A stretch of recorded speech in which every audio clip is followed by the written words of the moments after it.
हरे कृष्णा सभी भक्तों को राधे राधे। श्रीमद् भागवत महापुराण की चतुर्थ स्कंद की कथा चल रही है। तो आज की कथा है ध्रुव का वर पाकर घर लौटना। तो पहले भगवान नाम लेना जरूरी है। श्री कृष्ण गोविंद हरे मुरारी, हे नाथ नारायण वासुदेव। श्री कृष्ण गोविंद हरे मुरारी, हे नाथ नारायण वासुदेव। हरे कृष्णा कृष्ण कृष्ण हरे हरे, हरे राम राम राम हरे हरे। हरे कृष्णा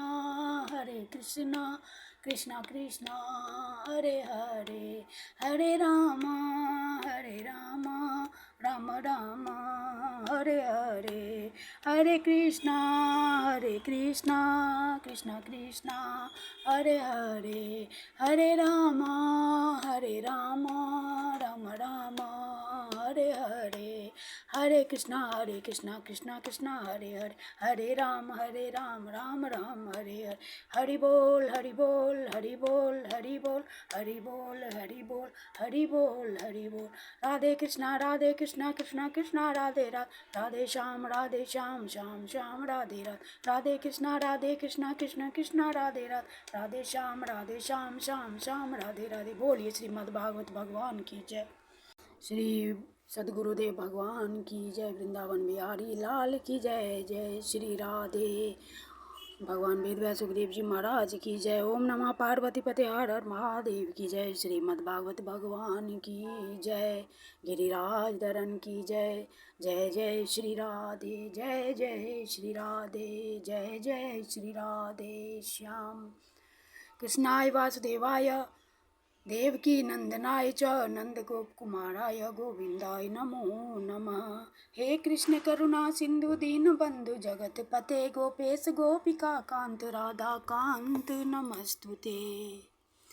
अथ 9वां अध्याय ध्रुव का वर पाकर घर लौटना। श्री मैत्रेय जी कहते हैं, विदुर जी, भगवान के इस प्रकार आश्वासन देने से देवताओं का भय जाता रहा और वे उन्हें प्रणाम करके स्वर्गलोक को चले गए। तदनंतर विराट स्वरूप भगवान गरुड़ पर चढ़कर अपने भक्त को देखने के लिए मधुबन में आए। उस समय ध्रुव जी तीव्र योगाभ्यास से एकाग्र हुई बुद्धि के द्वारा भगवान की बिजली के समान देदीप्यमान जिस मूर्ति का अपने हृदय कमल में ध्यान कर रहे थे, वह सहसा विलीन हो गई। इससे घबराकर उन्होंने ज्यों ही नेत्र खोले कि भगवान के उसी रूप को बाहर अपने सामने खड़ा देखा। प्रभु का दर्शन पाकर बालक ध्रुव को बड़ा कुतूहल हुआ। वे प्रेम में अधीर हो गए। उन्होंने पृथ्वी पर दंड के समान लौटकर उन्हें प्रणाम किया। फिर वे इस प्रकार प्रेम भरी दृष्टि से उनकी ओर देखने लगे मानो नेत्रों से उन्हें पी जाएंगे। मुख से चूम लेंगे और भुजाओं में कस लेंगे। वे हाथ जोड़े प्रभु के सामने खड़े थे और उनकी स्तुति करना चाहते थे, परंतु किस प्रकार करें यह नहीं जानते थे। सर्वांतर्यामी हरि उनके मन की बात जान गए। उन्होंने कृपा पूर्वक अपने वेदमय शंख को उनके गाल से छुआ दिया। ध्रुव जी भविष्य में अविचल पद प्राप्त करने वाले थे। इस समय शंख का स्पर्श होते ही उन्हें वेदमयी दिव्यवाणी प्राप्त हो गई और जीव तथा ब्रह्म के स्वरूप का ही निश्चय हो गया। वे अत्यंत भक्ति भाव से धैर्य पूर्वक विश्व विख्यात कीर्तिमान श्रीहरि की स्तुति करने लगे। ध्रुव जी ने कहा, प्रभो, आप सर्वशक्तिमान संपन्न है, सर्वशक्ति संपन्न है। आप ही मेरे अंतःकरण में प्रवेश कर अपने तेज से मेरी इस सोई हुई वाणी को सजीव करते हैं तथा हाथ पैर कान और त्वचा आदि अन्य इंद्रियों एवं प्राणों को भी चेतना देते हैं। मैं आप अंतर्यामी भगवान को प्रणाम करता हूँ। भगवान आप एक ही हैं, परंतु अपनी अनंत गुणमयी माया शक्ति से इस महदादि संपूर्ण प्रपंच को रचकर अंतर्यामी रूप से उसमें प्रवेश कर जाते हैं और फिर इसके इंद्रियादि असत गुणों में उनके अधिष्ठात्री देवताओं के रूप में स्थित होकर अनेक रूप भासते हैं। ठीक वैसे ही जैसे तरह तरह की लकड़ियों में प्रकट हुई आग अपनी उपाधियों के अनुसार भिन्न भिन्न रूपों में भासती है। नाथ, सृष्टि के आरंभ में ब्रह्मा जी ने भी आपकी शरण लेकर आपके दिए हुए ज्ञान के प्रभाव से ही इस जगत को सोकर उठे हुए पुरुष के समान देखा था। दीन बंधो, उन्हीं आपके चरण तल का मुक्त पुरुष भी आश्रय लेते हैं। कोई भी कृतज्ञ पुरुष उन्हें कैसे भूल सकता है। प्रभु, इन सब तुल्य शरीरों के द्वारा भोगा जाने वाला इंद्रिय और विषयों के संसर्ग से उत्पन्न सुख तो मनुष्यों को नरक में भी मिल सकता है।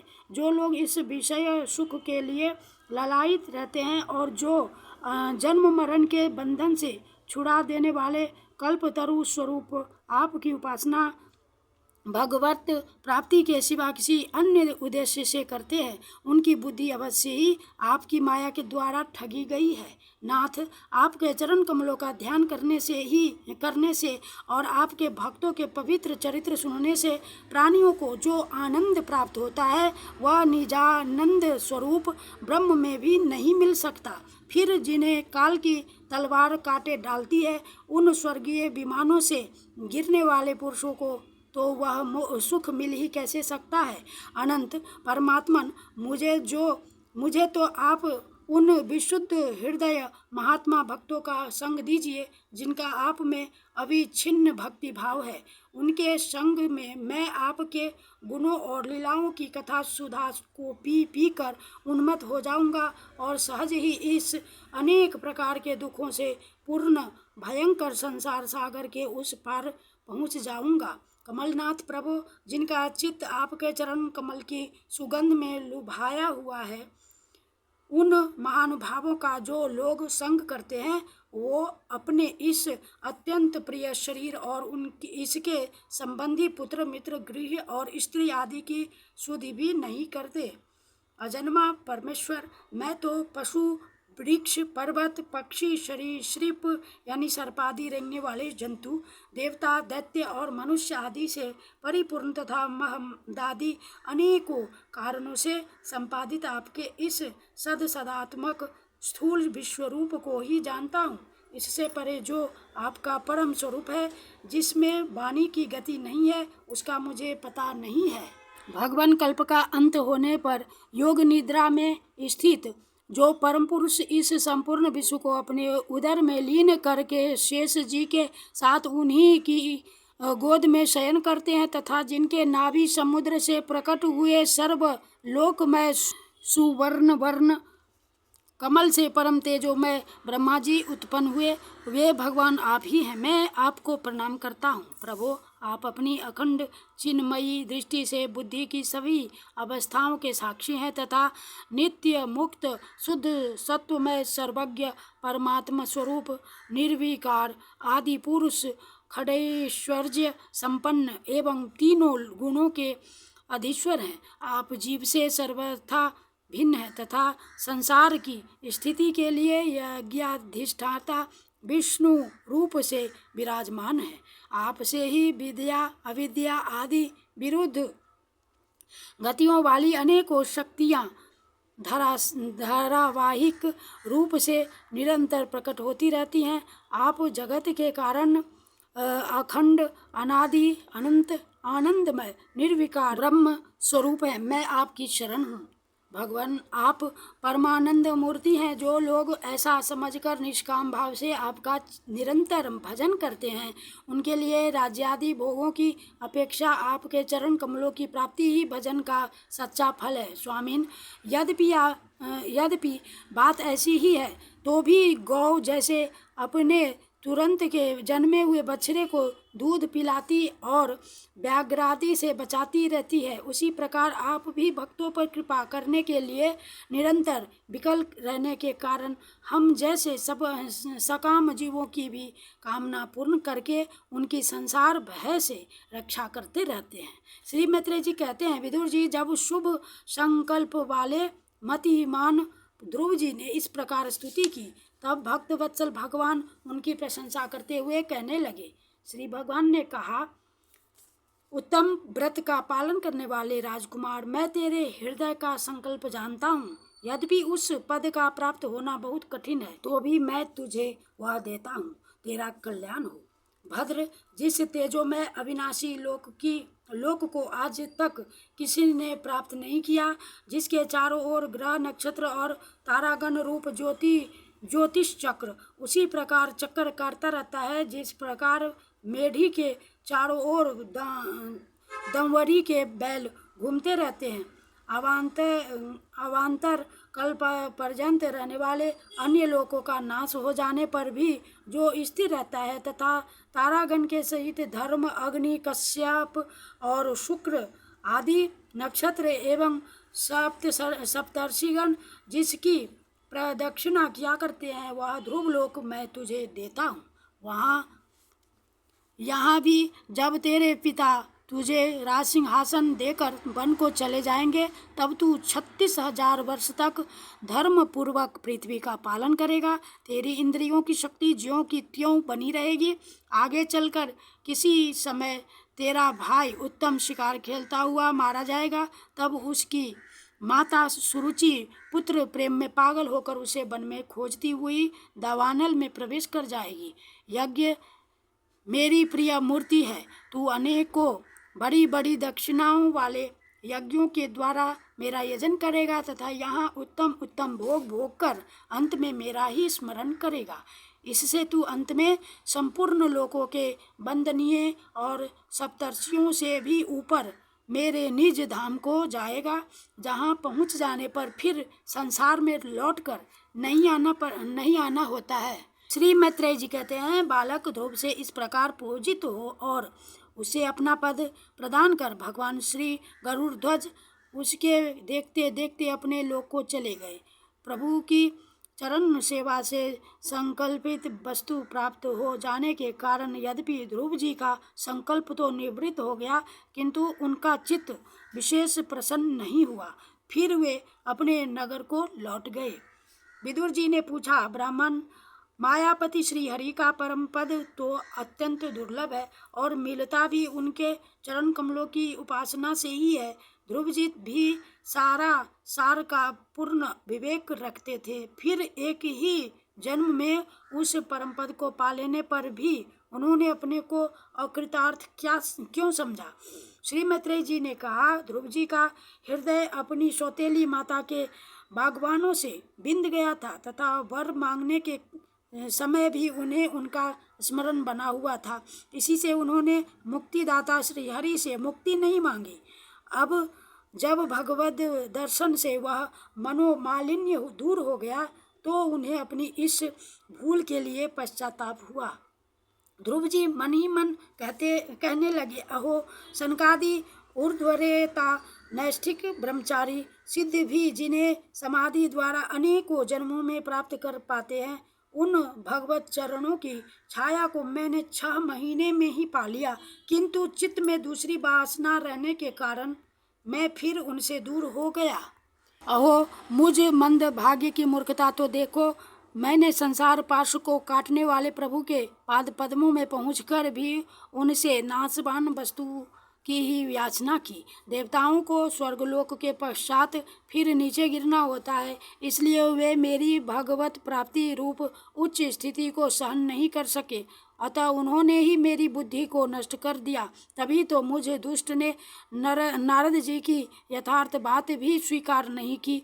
यद्यपि संसार में आत्मा के सिवा दूसरा कोई भी नहीं है, तथापि सोया हुआ मनुष्य जैसे स्वप्न में अपने ही कल्पना किए हुए व्याघ्रादि से डरता है, उसी प्रकार मैंने भी भगवान की माया से मोहित होकर भाई को ही शत्रु मान लिया और व्यर्थ ही द्वेष रूप हार्दिक रोग से जलने लगा, जिन्हें प्रसन्न करना अत्यंत कठिन है। उन्हीं विश्वात्मा श्री हरि को तपस्या द्वारा प्रसन्न करके मैंने जो कुछ मांगा है वह सब व्यर्थ है। ठीक उसी तरह जैसे गतायु पुरुष के लिए चिकित्सा व्यर्थ होती है। ओह, मैं बड़ा भाग्यहीन हूँ। संसार बंधन का नाश करने वाले प्रभु से मैंने संसार ही मांगा। मैं बड़ा ही पुण्यहीन हूँ। जिस प्रकार कोई कंगला किसी चक्रवर्ती सम्राट को प्रसन्न करके उससे तुष सहित चावलों की कनी मांगे, उसी प्रकार मैंने भी आत्मानंदन प्रदान करने वाले श्री हरि से मूर्खतावश व्यर्थ का अभिमान बढ़ाने वाला उच्च पदादि ही मांगे हैं। श्री मैत्रेय जी कहते हैं, तात तुम्हारी तरह जो लोग श्री मुकुंद पादारविंद मकरंद के ही मधुकर हैं, जो निरंतर प्रभु की चरण रज का ही सेवन करते हैं और जिनका मन अपने आप आई हुई सभी परिस्थितियों में संतुष्ट रहता है, वे भगवान से उनकी सेवा के सिवा अपने लिए और कोई भी पदार्थ नहीं मांगते। इधर जब राजा उत्तानपाद ने सुना कि उनका पुत्र ध्रुव घर लौट रहा है, तो उन्हें इस बात पर वैसे ही विश्वास नहीं हुआ जैसे कोई किसी के यमलोक से लौटने की बात पर विश्वास न करे। उन्होंने यह सोचा कि मुझ अभागे का ऐसा भाग्य कहाँ, परंतु फिर उन्हें देवर्षि नारद की बात याद आ गई। इससे उनका इस बात में विश्वास हुआ और वे आनंद के वेग से अधीन हो उठे। उन्होंने अत्यंत प्रसन्न होकर यह समाचार लाने वाले को एक बहुमूल्य हार दिया। राजा उत्तानपाद ने पुत्र का मुख देखने के लिए उत्सुक होकर बहुत से ब्राह्मण कुल के बड़े बूढ़े मंत्री और बंधुजनों को साथ लिया तथा एक बढ़िया घोड़े वाले सुवर्ण जटित रथ पर सवार होकर वे झटपट नगर के बाहर आए। उनके आगे आगे वेद ध्वनि होती जाती थी तथा शंख, दुदुम्बी एवं बंसी आदि अनेकों मांगलिक बाजे बजते जाते थे। उनकी दोनों रानियां सुनीति और सुरुचि भी सुवर्णमय आभूषणों से विभूषित हो राजकुमार उत्तम के साथ पालकियों पर चढ़कर चल रही थी। ध्रुव जी उपवन के पास आ पहुँचे। उन्हें देखते ही महाराज उत्तानपाद तुरंत रथ से उतर पड़े। पुत्र को देखने के लिए वे बहुत दिनों से उत्कंठित हो रहे थे। उन्होंने झटपट आगे बढ़कर प्रेमातुर हो लंबी लंबी सांसें लेते हुए ध्रुव को भुजाओं में भर लिया। अब ये पहले के ध्रुव नहीं थे। प्रभु के परम पुनीत पाद पद्मों का स्पर्श होने से इनके समस्त पाप बंधन कट गए थे। राजा उत्तानपाद की एक बहुत बड़ी कामना पूर्ण हो गई। उन्होंने बार बार पुत्र का सिर सूंघा और आनंद तथा प्रेम के कारण निकलने वाले ठंडे ठंडे आंसुओं से उन्हें नहला दिया। तदनंतर सज्जनों में अग्रगण्य ध्रुव जी ने पिता के चरणों में प्रणाम किया और उनसे आशीर्वाद पाकर कुशल प्रश्नादि से सम्मानित हो दोनों माताओं को प्रणाम किया।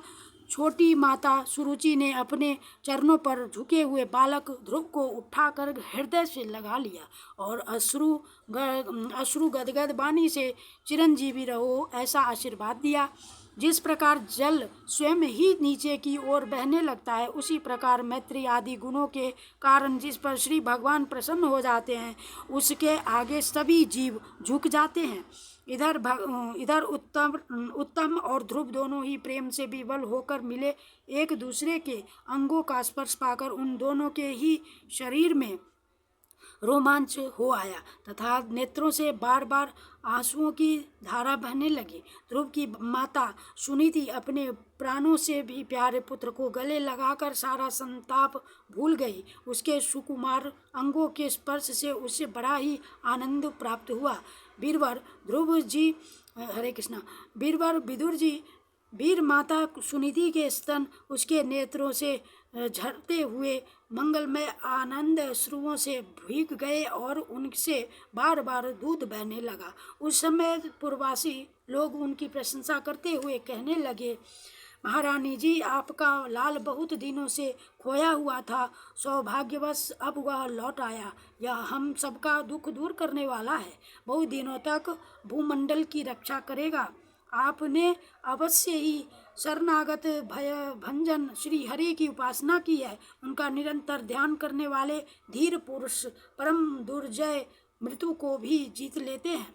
विदुर जी इस प्रकार जब सभी लोग ध्रुव के प्रति अपना लाड़ प्यार प्रकट कर रहे थे, उसी समय उन्हें भाई उत्तम के सहित हथीनी पर चढ़ाकर महाराज उत्तानपाद ने बड़े हर्ष के साथ राजधानी में प्रवेश किया। उस समय सभी लोग उनके भाग्य की बड़ाई कर रहे थे। नगर में जहाँ तहाँ मगर के आकार के सुंदर दरवाजे बनाए गए थे तथा फल फूलों के गुच्छों के सहित केले के खंभे और सुपारी के पौधे सजाए गए थे। द्वार द्वार पर दीपक के सहित जल के कलश रखे हुए थे, जो आम के पत्तों, वस्त्रों, पुष्पमालाओं तथा मोती की लड़ियों से सुसज्जित थे। जिन अनेकों परकोटों, फाटकों और महलों से नगरी सुशोभित थी, उन सब को सुवर्ण की सामग्रियों से सजाया गया था तथा उनके कंगूरे विमानों के शिखरों के समान चमक रहे थे। नगर के चौक, गलियों, अटारियों और सड़कों को झाड़ बुहार कर उन पर चंदन का छिड़काव किया गया था और जहाँ तहाँ खील, चावल, पुष्प, फल, जौ एवं अन्य मांगलिक उपहार सामग्रियाँ सजी रखी थी।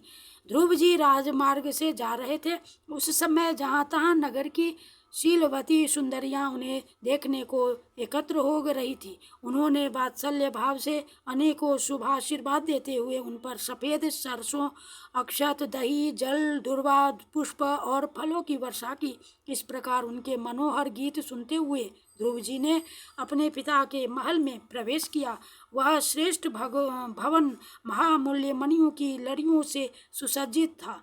उसमें अपने पिताजी के लाड़ प्यार का सुख भोगते हुए वे उसी प्रकार आनंद पूर्वक रहने लगे जैसे स्वर्ग में देवता लोग रहते हैं।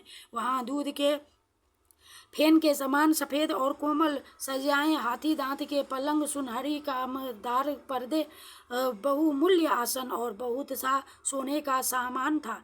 उसकी स्फटिक और महामकरात मणि की दीवारों में रत्नों की बनी हुई स्त्री मूर्तियों पर रखे हुए मणिमय दीपक जगमगा रहे थे।